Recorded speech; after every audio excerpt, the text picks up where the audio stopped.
skip it. See it or skip it. See it or skip it. Mirror, mirror on the wall, is Snow White the fairest of them all? We're going to find out in this new Cedar Skip It, where we're covering that, and we're talking about magazine dreams with Jonathan Majors.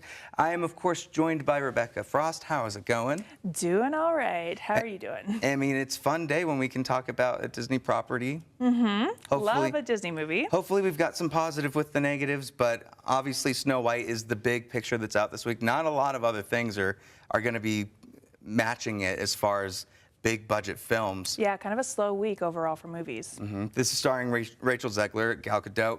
It's kind of a retelling of the original classic. It's the pretty much the first full feature-length animated story from Walt Disney, right? Yeah, it's one of the tentpole animation movies from Disney, so kind of a big task for Disney to take on, to add this to their list of adapted remakes.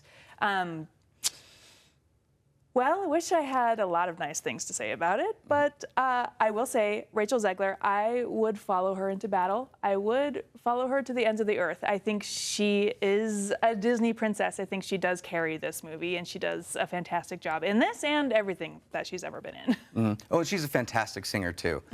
Absolutely, the biggest problem with this has nothing to do with her. I think Gal Gadot, even to some extent, when she transforms into the old witch, there's a little bit of fun that she's having with it, and you can tell that she's got a different voice. She's heightening up, oh, hello, my pretty.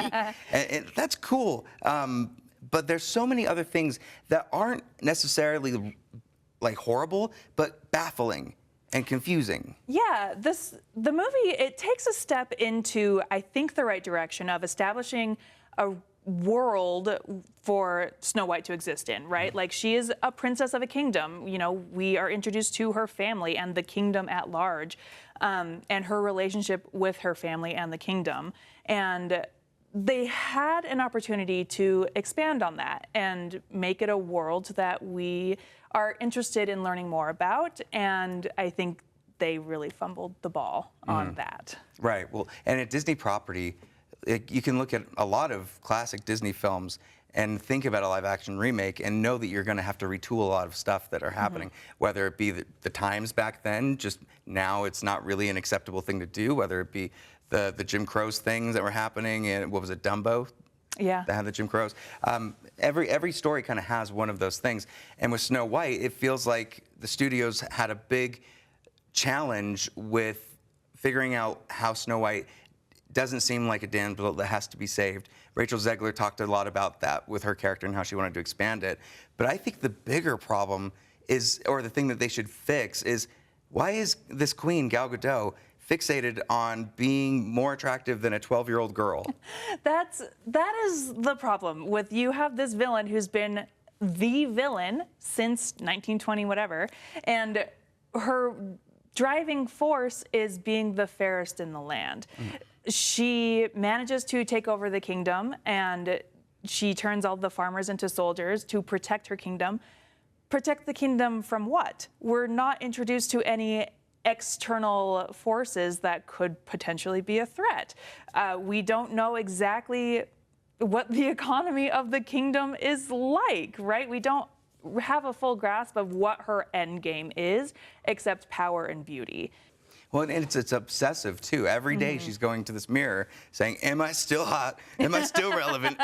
Do I still have Riz? And he's like, you've got the Riz, but there's someone else in my house. Someone up and coming. And is that a good driving force in 2025? No. To me, it's not. The other controversy was about the Seven Dwarfs.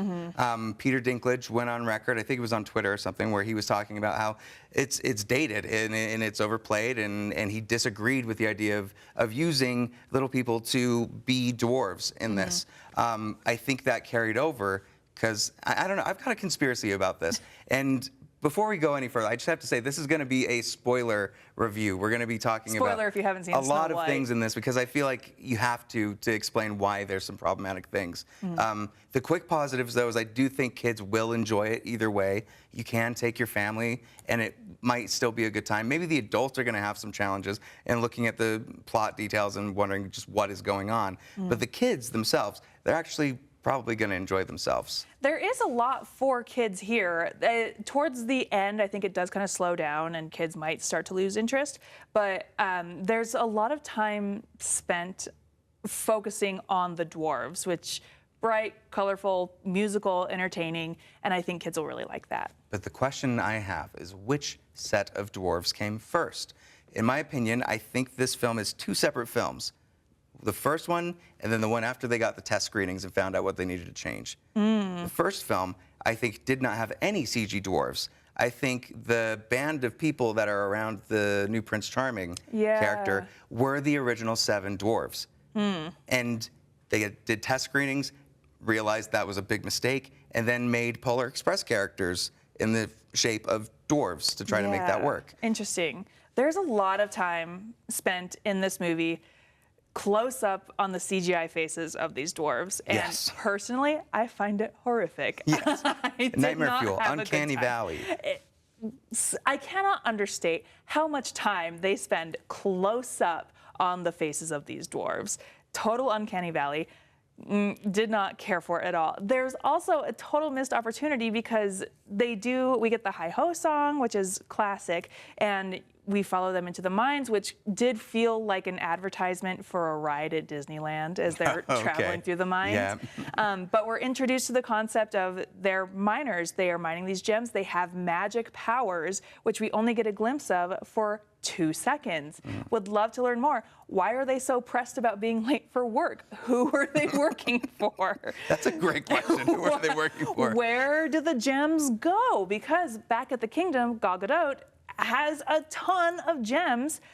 Is there a mine to kingdom pipeline that maybe could have been explored a bit more? That castle is fascinating as far as what is in those rooms. The first interaction with Snow White, and what is this Prince Charming guy's name? Is it actually Prince Charming? Jonathan. Jonathan. So Jonathan is in a buffet room for some reason. It's just a room full of baskets of food. It's not a kitchen, it's not a dining room, it's just a room. It might be the storeroom because Rachel Zegler does spend probably 90% of her time in this movie either doing chores or napping. Good point. She's just like me for real. But she is eternally mopping and sweeping, and she just happens to find herself in this storeroom where Jonathan is, who, by the way, played Joseph Smith in Under the Banner of Heaven. Okay. So if he looks familiar, that's why. Fascinating. Okay. He didn't look familiar to me. In fact, it was, for some reason, I could not picture him again after I watched the movie. He looked like a Carrie Elwes type. Okay. I don't even picture that face either. I know the name, but I don't know. Carrie Elwes, Princess Bride. Wesley. Oh, don't be mean to Wesley. I'm not. I'm just saying he looks exactly like Carrie Elwes. Okay, now I'm being mean to John. But let's break down where the story kind of crashed. Was it in the first act? Was it in the third? Sort of throughout. It felt like they were taking the original Snow White story, which they were, and trying to force in some complications to fill out movie time, right? But Snow White gets through these obstacles pretty easily. Like, there's not really any conflict for her to face. Like, she is kept prisoner and made to do chores for I assume 10-ish years in the castle, not allowed to leave. She leaves and is immediately welcomed to a home of 7 dwarves. Off to go find her father that she thinks is still alive, and comes across a band of bandits led by Jonathan. Dwarves, maybe. Dwarves, maybe. Caught in the crosshairs of hunters looking for her, immediately escapes it. Barely any consequences, right? Well, to add to that, the ending, it seems like a big battle is about to go down. There's a huge army, everybody's ready to fight, and it just ends. You better get out of here. All right, I'll leave, you know. End of story. Yeah, I wish they would have more stakes in these stories, and I wish that they would do more as far as showing that they care about the property. Like, I'm thinking about Wicked and how, like, they grew the flowers. Ariana and Cynthia were like the bestest of friends on the tour. There was camaraderie, there was like a family in it, and you could tell everybody was having such a great time. This does not feel that way. It doesn't feel like anyone's having a good time. It definitely feels like coworkers getting together to do work, and that's it. Yep, and for a Disney classic, you've got to elevate it You got to match at least what they were bringing, if not more. And you can't just rely on Rachel Zegler's beautiful voice, as great as it is. That's the thing. Everything about this movie aside, Rachel Zegler totally carries the movie. She is a Disney princess, and she does the best performance possible given what she has to work with. Well, what do you think? We're going to give this a skip it. I would say skip it. Wait to watch it at home if you have kids. Wait for it. Wait for it for theater for going on to streaming. It definitely is worth watching if it's on Disney Plus or something like that. I disagree with most of the reviews right now that are saying that this is the worst Disney remake that's happened. That title belongs to Pinocchio and Pinocchio alone. They put it straight to Disney Plus, and we all know exactly why, because Guillermo del Toro's Pinocchio came out at the same time, and is showed what better. a good creative film could be versus a manufactured off of the conveyor belt type thing. But oh well, I hope we get more. We'll see what happens with Lilo and Stitch later on this year. Pretty nervous about that. But let's move on to the next controversial thing that we're going to talk about. Awesome. Magazine Dreams. So Magazine Dreams was supposed to come out December 2023, is that right? It premiered actually at Sundance 2023. I was there for the press carpet. Got to see Jonathan Majors kind of get past everybody. I watched the film there. You haven't had a chance to see it, so I'm just going to talk to you about the things. But yeah, all I know, he's a boxer? Bodybuilder. So this is a man that really has nothing other than, I'm going to be a bodybuilder, and I'm not emotionally intelligent enough to have anything else. And he's fighting for it. He has a lot of mental dysfunctions. He's quick to violence. He's quick to assuming things, and he doesn't really seem to have the right idea of how to get there. But he's injecting himself with as much steroids as he can, and he wants to be great. So it's a dark story. It's really rough, but at the same time, I don't know where to even start with this. Yeah. Like, if you don't know who Jonathan Majors is, Jonathan Majors is an actor that last year was, I think he pled guilty. I don't know if he pled guilty, but he was convicted. Convicted of assaulting his girlfriend. It was a big thing. This is Kang. He was the big Thanos in the MCU. He was being set up to be the next big bad in the Marvel Cinematic Universe. And not only that, but like, controversies aside, he's an incredible actor. There was so much potential and talent oozing out of him, but then this happens. This movie gets completely shelved because of it. Disney doesn't want to work with him anymore. And I honestly did not think I would ever be talking about the movie. Right. I didn't think it would come out, but a different studio had picked it up. And if we're going to be talking about just the movie based on its own merits, it's a fantastic film. It's poignant, it's emotional, it's really well written. I think the director, he was also the writer on this. He really had a vision, and you can tell that creative vision through the whole thing. It's just a shame that it's tainted, and all of the other performances are really great too. There's a love interest that he has that's a grocery bagger basically, and she's always meeting with him because he's eating like the Flash. He could put the Flash to shame with how much he's eating, and so she's always seeing that. And he finally asked her out to dinner, but you could tell that the mental anguish is getting to him and all that happened. But her performance, I think she was from what was the Peter Dinklage musical? Cyrano? Cyrano, yep. It was the actress from that. Okay. So great performance, but we didn't get to see it. And I just feel bad for a lot of the talent and the people behind the crew that really championed this film, for one person to kind of destroy that and taint it. And a lot of people don't think about that. Like, movies are a community thing. So many people are wrapped in it. And if you're the star and you get yourself into trouble, you're costing salaries, you're costing livelihoods. Residuals, not on Netflix. Not on Netflix.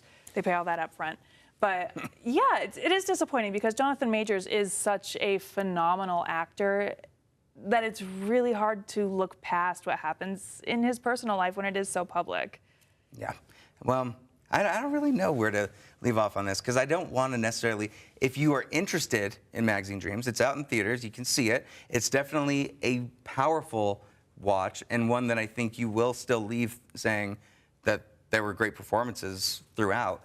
But also, I mean, I think you have to go with your gut. That's the other thing, base too. it off your own conscience, what's right for you. Mm-hmm. It's our job, you know. We Yeah. have to watch these things no matter what in a lot of cases. But Well, that's the thing too. There's zero marketing for it, but that is the difficult thing. Is we love movies, we love the art form of movies, and it is difficult to promote something like Magazine Dreams when, hey, the overall story, the overall art performance is incredible, but keep in mind the baggage behind the scenes. yeah, I think that's a great way to put it. So it's a see it, it's a skip it, it's a wait for it. Dealer's choice in that case. But with that being said, next week, Death of a Unicorn is coming out. Love an A24 movie. And this looks like an A24 film that they're excited about as well. So I'm stoked to see this. Make sure that you check us out on See It or Skip It. Go to abc4.com, click the shows tab and See It or Skip It. You'll check out reviews, interviews. In a couple weeks, we're going to be having the Minecraft junket that I went and did literally just this week with Jack Black and Jason Momoa. That's going to be incredible. Rebecca, tell people where they can find you. I'm on social media at YouGrossRebecca and every week on the Geek Show podcast.